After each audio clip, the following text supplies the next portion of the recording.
রক্তের উপর দাঁড়িয়ে বাংলাদেশের সার্বভৌমত্ব টিকে ছিল।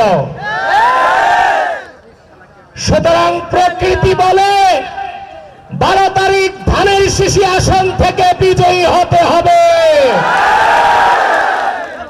প্রিয় তরুণ সমাজ, আমরা তো লড়াই করেছি, আমরা পালিয়ে যাইনি, আমরা গুপ্ত থাকিনি, আমরা ছাত্রলীগের ভিতরে থেকে মানুষকে নির্যাতন করিনি। আমার সংগঠনের পরিচয় দিতে আমি কখনো বিব্রত বোধ করি না।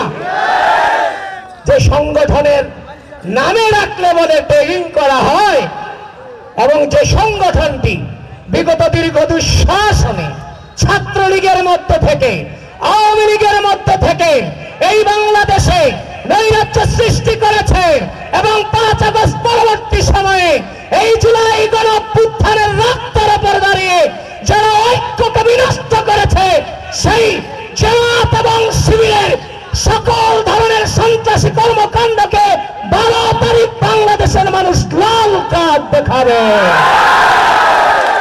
প্রিয় বন্ধুগণ, ছাড় দিয়েছি, অনেক ছাড় দিয়েছি, ধৈর্য ধারণ করেছি, অনলাইনের প্রলোভনটাকে সহ্য করেছি, আর ছাড় দেওয়া হবে না। এত সহজ না। বাংলাদেশের মাটিতে থেকে রাজনীতি করেছি, আরে ভাই রাজনীতিবিদ হিসেবে তৈরি হয়েছি।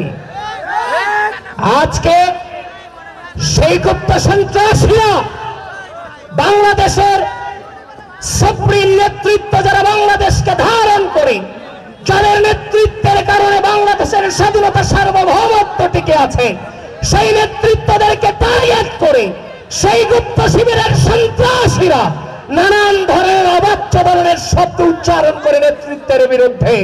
আমি তাদেরকে বলতে চাই, আপনারা বাংলাদেশের পক্ষে কথা বলেন, আরে ভাই আপনারা তো বাংলাদেশের স্বাধীনতাকেই স্বীকার করেন না, বাংলাদেশের সার্বভৌমত্বকে স্বীকার করেন না, বাংলাদেশপন্থী রাজনীতি আপনারা করেন না, বাংলাদেশপন্থী রাজনীতি করেন না, আবার বলেন আপনি বাংলাদেশের ভালো চান। যদি বাংলাদেশের ভালো চান, আগে বাংলাদেশের মাটিতে মিশে রাজনীতিটা শিখেন। গুপ্তচর বৃত্তি আর রাজনীতি এক নয়।